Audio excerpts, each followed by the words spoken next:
चाहता तो नहीं था मैं, तुम्हारा जो नया पाखंडी बाबा जी है जिसका नाम धीरेंद्र शास्त्री है, इसकी पोल खोलना। लेकिन आज की जो वीडियो इसको विस्तार के साथ देखना। गारंटी देता हूं, जिसने पूरी वीडियो देख ली, इसकी पाखंडी की जो मैं पोल खोलूंगा, आप तो जीवन में कभी इस बाबा की तरफ मुंह करके भी नहीं देखोगे। सबसे पहले तो जो ये आपके धीरेंद्र शास्त्री, जिनको बागेश्वर धाम के नाम से भी जाना जाता है, इनका पूरा नाम है धीरेंद्र कृष्ण गर्ग, जिनका जन्म 4 जुलाई 1996 को एमपी के छतरपुर जिले के गडा गांव में हुआ। इनके दादा थे भगवान दास गर्ग, इनके पिता थे राम कृपाल गर्ग। इनके जो दादा हैं उसी ने इसकी नींव रखी थी। ये जो धाम है, जिस धाम पे तुम जाते हो। अब बात क्या है, ये जो तुम्हारा बाबा जी है, मैं तो इसको छोटा भाई कहूंगा, ये जो गर्ग साहब है हमारा छोटा भाई धीरेंद्र, जिसकी उम्र में 27 या 28 साल है, इसने इतना पाखंडवाद कैसे खिंडा दिया। एक एक वीडियो में सबूत के साथ उसकी पोल खोलता जाऊंगा। इस वीडियो को पूरी देखना है। पूरी देखने के साथ साथ इस वीडियो को जितने भी यूट्यूब, फेसबुक, जो हमारे चाहने वाले साथी हैं, सभी जगह इसको चलाएं, इसको शेयर करें, ताकि ऐसे पाखंडी आगे से पैदा ना हो, इस हिंदुस्तान की ऐसी की तैसी ना करे। इस पाखंडवाद के कारण हम इतने पीछे हैं। अब बात करता हूं मैं।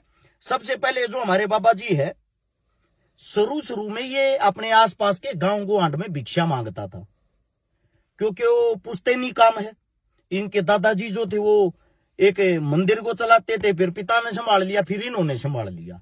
ये तेज खोपड़ी का आदमी था, चालू आदमी जो होता है, शक्ल का सुंदर भोला भाड़ा। इसने सीखा है कि दादा ने अच्छी मेहनत लगन से सेवा करी, दादा को मिला क्या, पिता को मिला क्या। एक मंदिर की सेवा करके शायद कुछ नहीं मिलता। अगर किसी को कुछ मिल सकता तो वो मिल सकता लोगों में पाखंडवाद घुसाने से। अब इन्होंने बचपन से ही पर्ची बनानी शुरू कर दी। बचपन से ये भगवान बन गया, जिनकी डायरेक्ट भगवानों से फोन पे बात होने लगी। अब सबसे पहली चीज तो अच्छे से जान लीजिए, आप सभी को बता देता हूं, इसका एक छोटा भाई भी है जिसका नाम है शालिग्राम गर्ग, उसको सौरव कहते हैं, सौरव भैया। इसकी एक बहन भी है। अब बहन को तो छोड़ दीजिए, दोनों भाइयों की बात करते हैं। इसका जो भाई है ये सौरव भैया हमारा, ये भी लाल बाणा लाल चोला पहन के अपने भाई के साथ इसको संभालता है। किसको? धाम को। अब सबूत के साथ आप नीचे सब कुछ देखते जाना। जो ये सौरव जी है, इनको एक बराबर में SC ST समाज के अंदर, दलित समाज के अंदर एक गरीब बेटी की शादी थी। उस शादी के अंदर जाके मारपीट की, तोड़फोड़ की और तमंचा निकाला। नशा करते हुए तमंचा निकाल के तमंचा घुमाया, जिसके तहत मुकदमा दर्ज हुआ, जिसमें SC ST एक्ट लगा। बात है 11 फरवरी की। और जो धारा लगी उसके अंदर, वे धारा लगी 294, 323, 506, 427। इसके तहत बमीठा थाना पुलिस के पास मामला दर्ज हो गया।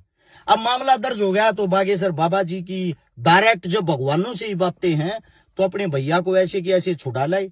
अगर कोई गरीब आदमी होता तो शायद 3 महीने से पहले जमानत का कोई प्रावधान नहीं था। अब इससे आगे आते हैं इन दोनों भाइयों को ही, जो हिंदू राष्ट्र बनाने की बात करते हैं, दलितों से बड़ी शिकायत रहती है। वीडियो के अंदर आप देख सकते हैं, बस छूना नहीं है, मैं अछूत आदमी हो एक दलित पैर छूता तो बाबा जी कहते हैं दूर रहो हमारे से, हमारे पैरों को हाथ मत लगाओ वरना हम अछूत हो जाएंगे। छोटा भाई तो पीटता है दलितों को तमंचे के साथ, नशे करके, नशे की धुत हालत में, और बड़ा भाई दलितों से दूर रहता है। और वही दलित जिनकी सबसे बड़ी संख्या, सबसे बड़ी शक्ति है, जिनको बाबा साहब भीमराव अंबेडकर जी ने लड़ना सिखाया था, वो आज हिंदुत्व के नाम पे इनके झंडे उठाते हैं। हमारे देश का दुर्भाग्य है। अब इससे आगे आते हैं कि दलितों को वो हिंदुओं में गिनते ही नहीं है। फैक्ट है, सच्चाई है, रियलिटी है। मानो या ना मानो, इस देश के अंदर से छुआछूत ना मिटा था, ना मिटा है। और यही हालात रहे। पढ़ा लिखा आदमी, बाबा साहब भीमराव अंबेडकर को, ज्योतिबा फुले को, भगत सिंह, राजगुरु, सुखदेव, चंद्रशेखर, जब तक इनकी विचारधारा को आगे लेके चलने वाला इंसान नहीं आएगा, ये देश इस पाखंडवाद से कभी बाहर नहीं निकलेगा। अब इसके बाद आते हैं धार्मिक गुरु, जो वाक्य में अच्छे इंसान है, जैसे कि शंकराचार्य जी, संत तुकाराम जी, साईं बाबा, उन सब के बारे में आपके इसी 27 साल के गर्ग साहब ने अपने मुंह से आपत्तिजनक टिप्पणियां की है, आपत्तिजनक भाषा का प्रयोग किया है। आप चेक कर सकते हो नीचे। और फिर उन इंसानों से माफिया भी मांगी है। क्या किया है? माफिया मांगी है। क्यों? क्योंकि इनको यह लगता है कि वो आपसे ज्यादा विद्वान हैं, आपसे ज्यादा पढ़े लिखे हैं, वो रियलिटी के ज्ञानी आदमी हैं। लेकिन भारतीय जनता पार्टी का जो मुखोटा पहन के ये धीरू भाई घूम रहा है, इसका कार्य ये है, जो पार्टी के विपक्ष में जाएगा उसका तुझे सत्यानाश करना है, उसकी तुझे खिलाफत करनी है। इसको खुली छूट दे रखी है। अब इसके बाद आपको एक बात बताता हूं, ये सपोर्ट किनको करता है, वीडियो देख लेना। आशाराम के बारे में इनके क्या शब्द है, क्या विचार हैं। आशाराम बापू, उनको भी मिले नहीं है, पर वीडियो पर ही देखा है। क्या कहेंगे उनके बारे में? भगवान की सब अपनी जगह सब ठीक है। आपको पता है कितने गंभीर आरोप है उनके ऊपर? बिल्कुल आरोप है। तो कुछ कहना नहीं चाहेंगे? क्या कहेंगे, सब अपनी जगह, सब लोग अपनी जगह ठीक होते हैं। इन्होंने बोला अच्छे इंसान है, बड़े अच्छे इंसान है। प्रेस रिपोर्टर कहती है कि इन पे बलात्कार जैसे संगीन अपराध साबित हो चुके हैं, कोर्ट सजा सुना चुका है, फिर भी आप इनको अच्छा इंसान मानते हो।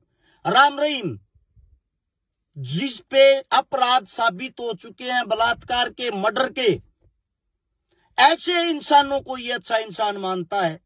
साथ में राम रहीम को जमानत दे, वो पैरोल दे देती है बार बार सरकार। आशाराम जिनको जमानत मिल गई ऊपर से सजा होने के बाद भी, इसका रीजन क्या है? इसका रीजन और इसके फैक्ट पर बाद में बात करेंगे। अब बलात्कारी को सपोर्ट कौन कर सकता है? बलात्कारी को सपोर्ट करेगा वही विचारधारा रखने वाला इंसान। अब आप कहोगे ये क्या बात बोल दी? अब यही बात मैं आप लोगों को बता देता हूं। ये एक वीडियो सुनो एक शख्स की। बगेसरा लड़की का सप्लायर है। मध्य प्रदेश से 48,000 लड़की को ये देह व्यापार और इधर उधर बेचा है। अखबार में आई हुई खबर देखो, इसमें लिखा हुआ 48,000 लड़कियां गायब हो चुकी हैं, जिनका कोई अता पता नहीं। इसी बागेश्वर धाम के आसपास की, गांव की, गवाहंड की, शहर की लड़कियां। आखिर बाबा जी इन लड़कियों का करता क्या है? सबसे बड़ा सवाल ये मैं नहीं, हर शिकारा नहीं कर रहा, वहीं का इंसान, वहीं का ये शख्स, वहीं का ये नेताजी कह रहा है, लड़कियां सप्लाई करता है। क्या करता है? लड़कियां सप्लाई। और साथ में आप लोगों को एक बात और भी बता देता हूं, ये एक फोटो है बाबा जी की, एक लड़की का चुंबन लेते हुए की, जो सबसे पहले वीडियो के माध्यम से पता लगा था। इसका सत्संग सुनने के लिए आई थी, इसकी कथा सुनने के लिए आई थी।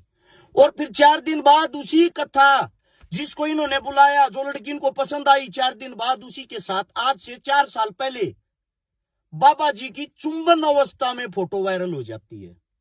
अब यह फोटो नकली है या असली है, इसका फैसला आप लोग करोगे, क्योंकि 4 साल पहले एआई नहीं था।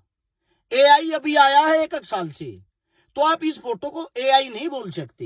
ये 4 साल पहले 2021 में वायरल हो चुकी है। अब इसके बाद अगली बात जो आती है, बाबा जी पर्चा कैसे बनाते हैं। 2 नंबर पंडाल में एक पीली साड़ी पहने रेलिंग से टिकी हुई महिला बैठी। 2 नंबर पंडाल में एक तो रेलिंग के पास में जहाँ पर बांस की रेलिंग लगी, वहाँ पीली साड़ी पहने जो टिकी हुई बहन जी बैठी है। ये एक ब्लूटूथ ईयरपीस है जो कि साइज में राजमा से भी छोटा होता है। ये डिवाइस एग्जाम्स में चीटिंग के लिए बनाया गया था और ये मार्केट में इजीली अवेलेबल। ये पाखंडी फर्जी पर्चा बनाकर कैसे मासूम और भोली भाली जनता को बेवकूफ बनाता है। अगर आप धाम पर जा चुके हो तो आपको पता होगा कि वहाँ पर सिक्योरिटी के लिए PTZ 360 डिग्री CCTV कैमराज का यूज किया जाता है। इसका कंट्रोल पैनल धाम में मौजूद कंट्रोल रूम में होता है। कंट्रोल रूम में बैठी उनकी टीम ऐसे लोगों को चुनती है जो भीड़ में से अलग दिख रहे होते हैं। हाँ, सिर पर सफेद तौलिया, काला बैग लिए हुए दाढ़ी वाले। लेकिन अब मेन क्वेश्चन ये है कि ये इन्फॉर्मेशन धीरेन्द्र शास्त्री तक कैसे पहुंचाई जाती है। तो काम होता है GSM मॉड्यूल और ब्लूटूथ डिवाइस की मदद से। ये एक ब्लूटूथ ईयरपीस है जो कि साइज में राजमा से भी छोटा होता है। ये डिवाइस एग्जाम्स में चीटिंग के लिए बनाया गया था और ये मार्केट में इजीली अवेलेबल है। ये 2-वे कम्युनिकेशन को सपोर्ट करता है, लेकिन इस केस में ये सिर्फ धीरेन्द्र शास्त्री तक इन्फॉर्मेशन पहुँचाने का काम करता है। और कभी कभी ये डिजिटल स्क्रीन का भी यूज कर लेते हैं, जिसका कंट्रोल एजेंट के हाथ में होता है। जब भी धीरेन्द्र शास्त्री को एजेंट से कांटेक्ट करना होता है तो वो कुछ कोडवर्ड का यूज करते हैं। राम, साधु जी, राम, तुझे सीताराम। 2 नंबर पंडाल में एक पीली साड़ी पहने रेलिंग से टिकी हुई महिला। बड़े पर्चे बनाते हैं, दुनिया के पर्चे बनाते हैं, पर्चों पर ही हर चीज बता देते हैं। एक तो बाबा जी की पूरी टीम ऑपरेट करती है, हर जगह कैमरे लगे हुए हैं। एक छोटी ही लीड बनाई थी, जो पेपर होते हैं, टेस्ट होते हैं, उनमें चीटिंग करने के लिए वो लीड कान के अंदर डल जाती थी, जिससे वो लीड दिखाई नहीं देती है। बाबा जी उसको लीड को कान में डाल के ब्लूटूथ ऑन रखते हैं।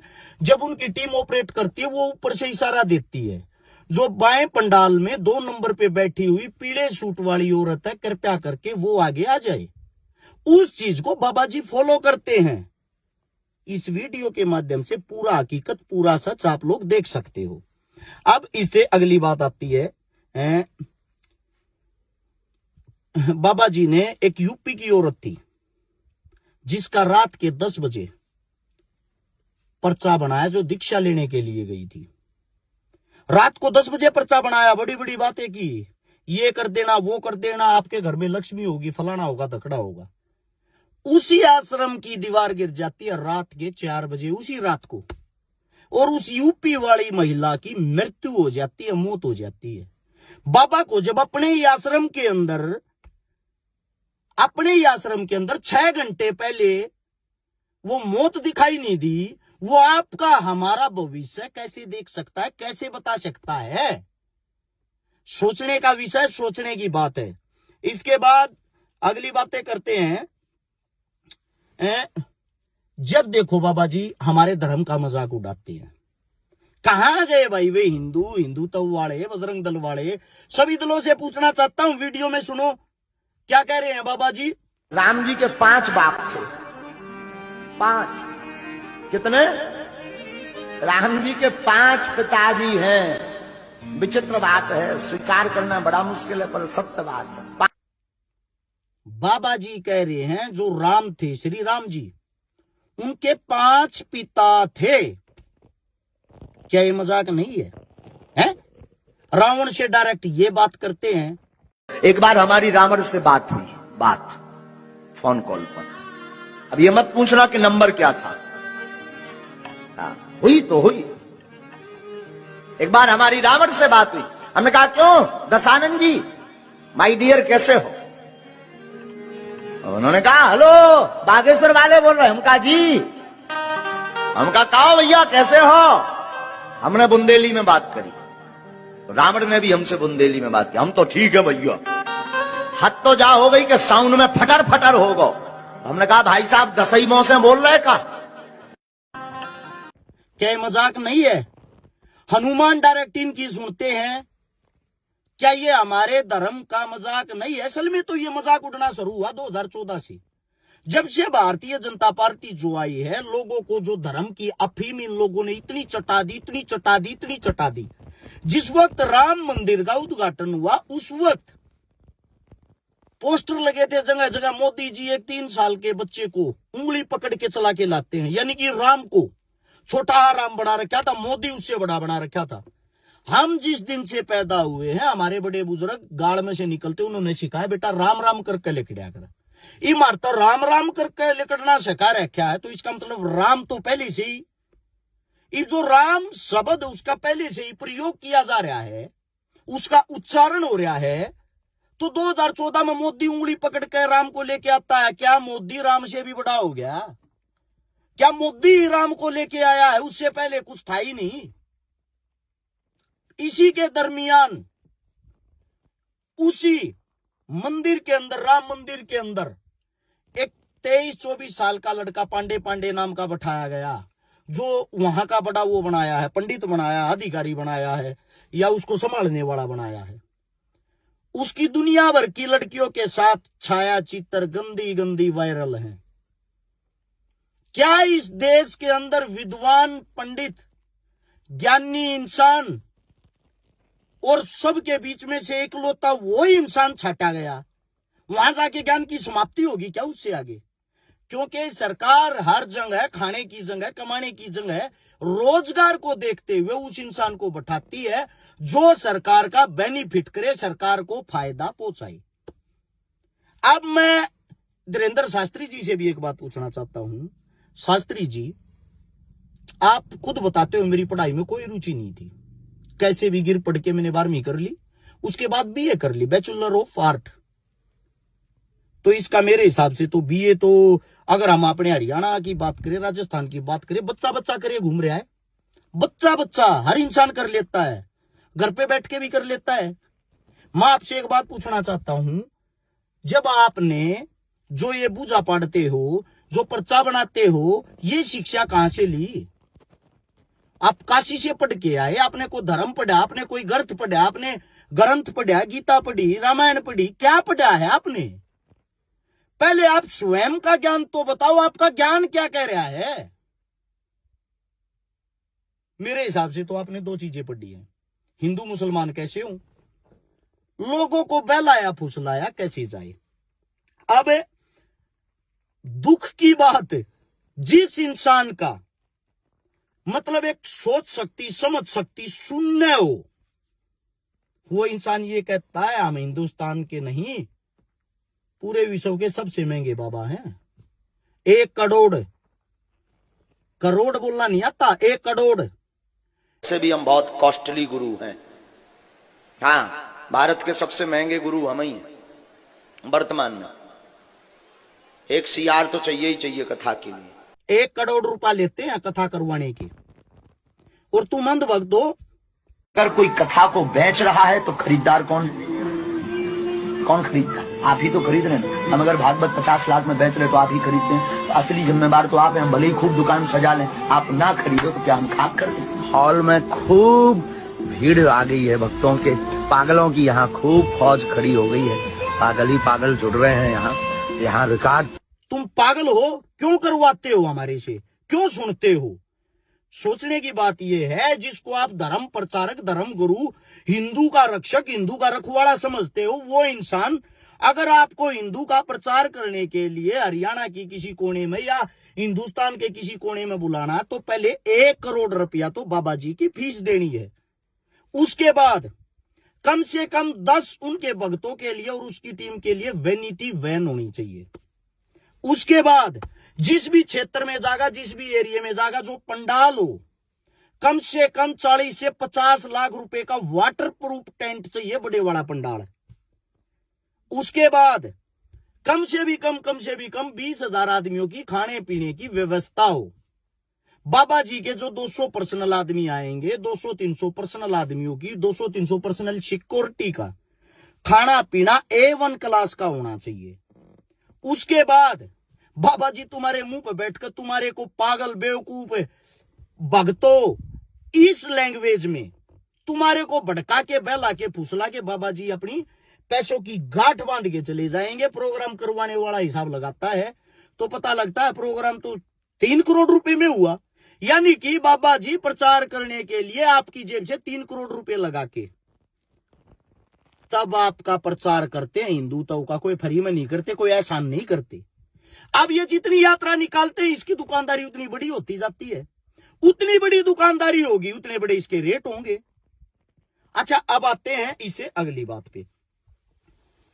आप बात करते हो हिंदू मुस्लिमों की, सबसे पहले तो एक बात समझ में नहीं आई, कहते हो ये टोपी वाले, ये मुल्ले, ये कटमुल्ले, इन शब्दों का कौन सा बाबा प्रयोग करता है, कौन सा बाबा उच्चारण करता है? धार्मिक गुरु मेरे को तो लगता नहीं कोई करता होगा, ना कोई हिंदू करेगा ना कोई मुसलमान करेगा। अगर कोई बाबा करता तो बाबा कहने के लायक ही नहीं है, जो समाज को भटकाने का, बहलाने फुसलाने का काम करे। बात यह आती है, इनका कहना है हिंदू राष्ट्र होना चाहिए। अब इस वीडियो को गौर से सुनना। बाबा जी गए हैं दुबई, और दुबई जिसकी गाड़ी में बैठे हैं वो एक मुसलमान की गाड़ी है, और वहां भर भर के जो प्योर मुस्लिमों का देश है, उस देश की, उस दुबई की कितनी प्रशंसा कर रहे, सुनो अब। श्री सीताराम। हम जो है आज दुबई आ गए हैं। बहुत अद्भुत जगह है। हमारी बहन जी पूनम बहन, हमारे प्रिय बड़े ही डॉक्टर अबू अब्दुल्ला साहब और पवन अयूबालिया जी, हम सब लोग मिलकर अब जो है एयरपोर्ट से वापस जा रहे हैं, एयरपोर्ट से घर की तरफ जा रहे हैं जहाँ निवास है। अद्भुत जगह है। प्राकृतिक सुंदरता में कंस्ट्रक्शन की जो सुंदरता है वो अद्भुत है। यहाँ के लोग भी बहुत विनम्र है और अद्भुत सुरक्षित जगह है। पूरे विश्व में सबसे ज्यादा सुरक्षित कंट्री है दुबई। यहाँ के लोगों की एक और सबसे बड़ी अद्भुत बात है कि सभी कल्चर का, सभी मजहब का स्वाभाविक रूप से सम्मान है। ये बड़ी अद्भुत बात है। वो भी। और अब बाबा जी की दूसरी बात सुनो कि इन मुल्लान को, टोपी वालों को हमारे से कुछ ज्यादा ही दिक्कत है। अरे बाबा जी, पहले तो आप फैसला ये कर लो। आप स्वयं ये कहते हो मेरे 500-600 मुसलमान दोस्त हैं जो हमारे घर के इधर उधर रहते हैं। हमारी बहन की जो शादी करवाई उसमें जो सहयोग करा वो भी मुसलमानों ने किया। आप स्वयं कहते हो ये बातें। मैंने तो ये भी सुना कि आपकी बहन की शादी एक मुसलमान से पैसे लेकर सहयोग आपने भी, करवाई थी। आज भी हमारा मित्र अभी 5 दिन पहले ही मिला, चाय भी पी, और हमारा लगभग 500-600 मुसलमान परिवार है जो आत्मा से जुड़े। और फिर आप उन्हीं लोगों को गालियां देके अपनी राजनीति चमकाते हो। इसका मतलब तो ये हुआ जिस थाली में खाना उसी थाली में छेद करना। आप ही नहीं आज तक ये सोच पाए हो मुसलमान गंदे हैं या अच्छे हैं, हिंदू मुसलमान एक होने चाहिए या नहीं होने चाहिए। समय समय पर स्वयं बयान बदलते रहते हो आप। अब आती है बात हिंदू जोड़ो यात्रा की। यात्रा का रीजन क्या था? दिल्ली से यात्रा शुरू हुई, मथुरा खत्म होगी। पहली यात्रा नहीं है, बार बार यात्रा काटते रहे हैं। 2024 के अंदर भी, चुनाव से 1 साल पहले बिहार के अंदर भी यात्रा निकाली थी इसी बागेश्वर बाबा ने।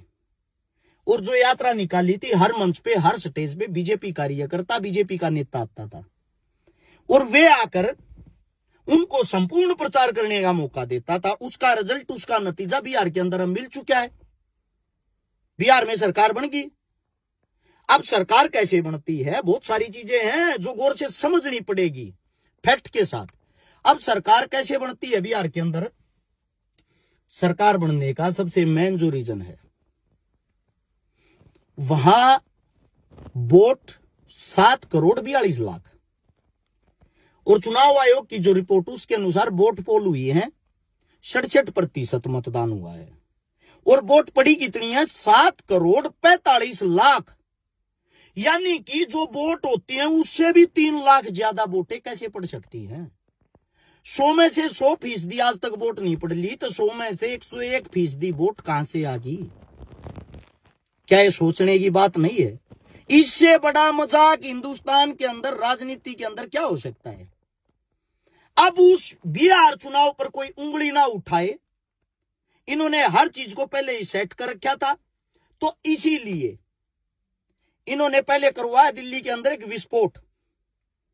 हर टीवी चैनल पे खबर चल गई, मुसलमानों के नाम गाड़ी थी, मुस्लिमों ने हमला कर दिया, मुस्लिम आतंकवादी होते हैं, 3 मुस्लिम पकड़े गए। साथ में फरीदाबाद के अंदर मुसलमानों के पास 350 किलो RDX मिला। ये खबर सब जगह वायरल। हिंदू मुसलमान लोग सोशल मीडिया पर एकदम एक्टिव हो गए। आप अपना रूप संभाल लिया, ऐसी तैसी कराया बिहार चुनाव, इस मुद्दे को उठाओ, हिंदू मुस्लिम कराओ। अब क्या होता है, उस बात की जब पोल खुलती है, NIA जो जांच कर रही है, जांच के माध्यम से पता लगता है जो 3 मुसलमान पकड़े थे वे निर्दोष थे, वे छोड़ दिए। जो गाड़ी थी वह भी देवेंद्र के नाम निकली, किसी मुसलमान के नाम नहीं। फिर एक शर्मा नाम की लड़की को भी उठाया, उसको भी छोड़ दिया। यानी कि हिंदुओं से भी पूछताछ हुई, मुसलमानों से भी पूछताछ हुई। उसके बाद बात आती है फरीदाबाद 350 किलो RDX बता रहे थे। वहां के जो CP साहब हैं वो स्वयं प्रेस कॉन्फ्रेंस करके कहते हैं कि मीडिया गलत अफवाह ना फैलाएं, ये कोई RDX नहीं है, ये ब्याह शादियों में भटकाने वाला पोटास है। अब CP साहब का तो जमीर जा गया, उन्होंने तो जो बात कहनी थी सच बोल दी। अब बीजेपी इस चीज को कवर कैसे करती? यहां से सारे सामान को उठा के जम्मू कश्मीर एक थाने में रखवा दिया। वहां थाने में रखवा के उस चीज पे कोई कार्रवाई ना हो जाए वहां विस्फोट करवा दिया, जिसमें 7 से 8 पुलिस वाले शहीद हो गए। हुए जाओ बलि का बकरा बनाना सरकार का काम होता है। यानी कि उस विस्फोट के साथ सारे सबूत खत्म, तबाह। अब जैसे ही वो मामला खत्म होता है बम विस्फोट वाला, लोग दोबारा से हिंदू मुस्लिम में फंसाने, क्योंकि दोबारा से बिहार चुनाव पे ना पहुंच जाए, इसीलिए बागेश्वर बाबा की एंट्री पहले से ही तय कर रखी थी। आपने यात्रा यहां से शुरू करके यहां निकालनी है। बाबा जी की यात्रा पे सबका ध्यान, बीजेपी ने संपूर्ण उसको समर्थन दे दिया, क्योंकि आदमी तो बीजेपी का, मुखौटा तो बीजेपी का ही है। अब बाबा जी चल रहे, बाबा जी से अलग किसी मीडिया, टीवी, पत्रकार के अंदर कोई दिखाने का बचा ही नहीं। अब बाबा जी यात्रा क्यों निकाल रहे हैं उसका भी रीजन है। बाबा जी ने दिल्ली से मथुरा तक यात्रा निकाल ली है, हिंदू जोड़ो यात्रा। क्या हिंदू दिल्ली और मथुरा जो यहीं तक है? और कुछ तो ऐसे अनाप शनाप है जिन्होंने नीचे अगर आप देखोगे भगत सिंह का रूप दे दिया इनको। एक 5 रुपए का थर्मामीटर मुंह में डालने से भगत सिंह हो जाता है कोई। 5 किलोमीटर पैदल चलने से जिसकी चलने की हिम्मत नहीं रहती उसको भगत सिंह बोल दिया आप लोगों ने। किसी की भी तुलना भगत सिंह से कर दोगे आप। अब यात्रा जब निकालता है तो यात्रा के अंदर शामिल कौन होते हैं? शिल्पा शेट्टी, शिखर धवन, सुरेश रैना, बड़े बड़े मतलब एक्टर। अब इनका कारण क्या है, लॉजिक क्या है? शिल्पा शेट्टी वही हीरोइन है जिसपे 60 करोड़ रुपए का धोखाधड़ी का मामला चल रहा है, मुकदमा चल रहा है। शिल्पा शेट्टी वही महिला है जिसका पति Raj Kundra पोरन movie BFW film बनाता है, उससे कमाई करता है, तुम्हारे बच्चों को गंदगी दिखा के बिगाड़ता है। वे आदमी हिंदुत्व को बचाएंगे? अजीब बात है। लेकिन बीजेपी में आने के बाद एक बात तो है, सारे पाप सब कुछ धुल जाते हैं, सब कुछ तुरंत साफ ऑन द स्पॉट फैसला कर देते हैं। शिखर धवन, अब शिखर धवन को बैटिंग ऐप होती है जिसका वो प्रचार या प्रमोशन करता होगा, जिसपे सट्टा लगाया जाता है, उसमें शिखर धवन के पास ईडी का नोटिस आ रहा है, साथ में सुरेश रैना के पास नोटिस आ रहा है। अब इन सब के पास एक ही इंसान है हिंदुस्तान में जिसको व्हाइट मनी ब्लैक करनी है, जिसको अपने मुकदमे खत्म करने हैं, जिसको 1 नंबर का बनना है, जिसको बीजेपी से टिकट लेनी है। वो जो हमारे ये जपनाम बाबा जी हैं बागेश्वर धाम वाले, इनके पास चले जाओ, तुरंत सब कुछ साफ। क्योंकि बाबा जी के बारे में स्वयं नरेंद्र मोदी जी ने ये कहा है कि बाबा जी तो मेरा छोटा भाई है। आप उसको भगवान मान रहे हो, प्रधानमंत्री ये कह रहे हैं मेरा छोटा भाई है। अब ये इसलिए उस यात्रा में शामिल हुए हैं, जब उत्तर प्रदेश चुनाव 2027 में आऊगा, 1.5 साल रह गया। मूर्खों, ये बीजेपी है, उसकी तैयारी कर रही है। उसकी तैयारी में ये यात्रा निकाली जा रही। जहां मथुरा खत्म करी ये यात्रा, जहां कृष्ण की जन्मभूमि बोला जाता है, वहां भी एक मस्जिद है।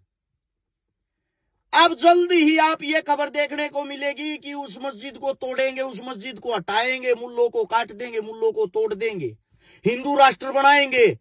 और ये जो अंधी बहरी बेडे हैं, ये चिल्ला चिल्ला के जय श्री राम, जय श्री राम, ये बातें कर करके दोबारा फिर से सरकार का माहौल बना देगी। ना शिक्षा की बात होगी, ना स्वास्थ्य की, ना रोजगार की, ना खेती की, ना किसानी की, ना पढ़ाई की, ना लिखाई की। जरूरत ही नहीं है इस देश को। इस देश को जरूरत है मूर्खों की, पागलों की। वो काम बीजेपी उनको अच्छे से हैंडल करना जानती है। सबसे बड़ी चीज, जब कुंभ संगम जो होया, उसमें बाबा जी ने एक बात कही थी, जो कुंभ में डुबकी नहीं लगाएगा वो देशद्रोही होगा। बाबा जी, या जो शिल्पा शेट्टी, इसने भी डुबकी नहीं लगाई थी, शिखर धवन, सुरेश रैना ने भी डुबकी नहीं लगाई थी। तो इसका मतलब ये भी देशद्रोही है। और ये देशद्रोही हैं तो आपके साथ क्यों घूम रहे हैं? या अब इनके सारे पाप संकट कट गए? यही आदमी जो बड़े बड़े चेहरे अब घूम रहे हैं, उत्तर प्रदेश जब चुनाव होगा, यही आपको सांसद और विधायक नजर आएंगे। इन्हीं को टिकट मिलेगी, लोग इनको देखने के चक्कर में इनको वोट देंगे और वोट लेकर अगले 5 साल तक तुम्हारे को जीवन में कहीं भी दिखाई नहीं देंगे, कहीं भी। इसीलिए हमारे देश का बेड़ा गर्क हो रहा है। मेहनत करने वाले संघर्षशील, जमीन पर जो जमीन की हकीकत जानते, जो मुद्दों को जानते हैं, वो तो संसद विधानसभा तक पहुंचते ही नहीं, यहीं रह जाते हैं। अब बाबा जी, सबसे बड़ी चीज जो आप लोगों को बता देता हूं, वहां एक भगदड़ हुई थी संगम में, मैं भी वहीं था। जो मेरे को कहते तो मुसलमान है, मुल्ला है, फलाना है, धकड़ा है, मुझे दुख ये आता मेरे हिंदुत्व का मजाक बनाया जाता है। मुझे दुख ये आता हमारे हिंदुत्व को बेचा जा रहा है, बिजनेस बनाया जा रहा है। ये देख लो, ये किसी न किसी मंदिर के हैं, कहीं ना कहीं किसी जगह के हैं। हर चीज को मानता हूं, हर चीज का सम्मान करता हूं, मंदिर का भी, मस्जिद का भी, गुरुद्वारे का भी, लेकिन उनका क्या सम्मान करें? यही तुम्हारा ये पाखंडी बाबा जिन्होंने एक स्पीच दी थी, जिस वक्त भगदड़ हुई, भगदड़ के टाइम पे ये कहा था कि उनको मोक्ष की प्राप्ति होगी, जो उड़ा मर गए। बाबा जी, आपने भी मोक्ष की प्राप्ति की क्यों ना कही उड़े जाकर? इससे अच्छा क्या मौका हो सकता है? और उस भगदड़ में 11 घंटे तक तो ये भी मानने को तैयार नहीं थे यूपी के सीएम योगीनाथ जी कोई मौत हुई है। और मैं मौके पे था, नीचे वीडियो देख सकते हो। उसी भगदड़ के बीच में उसी टाइम लगभग 70-80 एम्बुलेंस आई थी, और मैंने वीडियो के माध्यम से उसी टाइम बताया था 90 लोग कम से कम मारे गए हैं, लेकिन मीडिया नहीं दिखाएगी। उनका आंकड़ा बाद में 100+ चला गया था, 100 से भी ज्यादा आदमी मारे गए थे उस भगदड़ में। मेरा इतना ही कहना है, अगर अब भी तुम लोग पाखंडवाद को नहीं समझोगे, आप लोगों के गांव के अंदर मंदिर हैं, उनको पूजो, खेड़े हैं, उनको पूजो, तुम्हारे पितर हैं, उनको पूजो, तुम्हारे माता पिता दादा दादी हैं, उनको पूजो। उनसे बड़ा भगवान इस धरती पे कोई भी नहीं है। तुम किन किन को भगवान बना रहे हो? ऐसे ऐसे पाखंडियों को, ढोंगियों को, जिनके पास ना शिक्षा है, ना कोई नॉलेज है, ना कोई गतिविधि है। ये सिर्फ और सिर्फ एक पार्टी का प्रचार कर रहे हैं। और कुछ मूर्ख आदमी जो कह रहे हैं मैं कांग्रेसी हूं, मेरे को बोलते हैं मैं मुस्लिम हूं, मैं राजनीति के लिए सब कुछ कर रहा हूं। आप लोग अपना डाउट क्लियर कर लेना। ना तो मैंने कोई पार्टी ज्वाइन कर रखी है, ना ही संपूर्ण कांग्रेस के अंदर किसी भी नेता मंत्री के साथ मेरा फोटो नहीं मिलेगा। सिर्फ 1-2 फोटो मिल सकता है। चुनाव से पहले मुख्यमंत्री भूपेंद्र हुड्डा ने मेरे को बुलाया था, वो फोटो 1-2 प्रोग्राम में दीपेंद्र हुड्डा स्टेज पे मिल गया था, हो सकता है स्टेज पर कट्ठा का फोटो। उससे अलग किसी भी नेता के साथ मेरा कोई फोटो नहीं पाऊंगा। किसी भी नेता के साथ पानी मारने का काम अपने खून में ही नहीं है। और जो धमकियां देते हैं उनको एक बात कहता हूं, दबन दबान का काम भाई हमारी कौम में नहीं है। जब हमारी कौम में नहीं है तो हमारे भीतर क्यों कर हो जाएगा? वतन परस्त इंसान है हम, वतन परस्त। तुम्हारे की तरह गुलामी की जंजीरें नहीं पैर रखी। मुझे भी पता है जय श्री राम के नारे लगाने से मेरे फॉलोवर लाखों में करोड़ों में हो जाएंगे। नहीं चाहते भाई। झूठा प्रचार करने से मेरे फॉलोवर करोड़ों में हो जाएंगे, नहीं चाहते। तुम्हारी पार्टी का झंडा उठाने से भारतीय जनता पार्टी का चंद मिनटों में मेरे काम हो जाएंगे, नहीं चाहती ऐसी पार्टी ऐसे काम। भूखे मर लेंगे, भूखे का कमा लेंगे। जो हकीकत है, जो सच्चाई है वह कहांगे।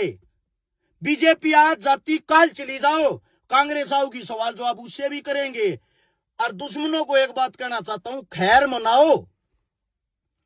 विधानसभा लोकसभा में मैं गया नहीं। एक इतनी ही ताकत मिल जाती ना विधानसभा लोकसभा में जाने की, रोडा पर नचा देता है ऐसे ऐसे पाखंडिया ने। जीवन बड़ा लंबा है, एक बार ही झटका दिखाऊंगे, ऐसी बात नहीं है। और जो ये मूर्ख इंसान घर में बैठ कर कुछ भोंकते हैं, समझ जा, देख लेंगे, फलाना कर लेंगे, बात सुनो रे ओए कीड़े मकोड़ो। अपनी जिंदगी के हर एक दिन को आखिरी दिन समझ के जीता हूं। काल मरता, आज मर जा, कोई गम नहीं। फकर महसूस करूंगा मैं और मेरे घर के, जब तक जिया शांत जिया, गलत चीजों के खिलाफ आवाज उठाई। ये संदेश था। अब भी अगर अंधभक्तों की आंख नहीं खुलेगी तो इस जिंदगी में कदे नहीं खुल सकती। और सभी साथियों को इतना कहना चाहूंगा, इस वीडियो को संपूर्ण हिंदुस्तान के अंदर शेयर कर देना। जितने भैया के यूट्यूब चैनल हो, फेसबुक हो, कोई कहीं भी चलाओ ना, तो मैं किसी के पास स्ट्राइक भेजा रू ना हम किसी के पास ये कहा अगर हमारी वीडियो क्यों डाली। और जितने विरोधी हैं उनसे विनती है, ये विरोध ऐसे ही करता रहना और डबल करो। मेरे को हिम्मत मिलती है फिर देखना मैं तुम्हारे को कैसे नचाता हूं और ज्यादा। सभी को राम राम।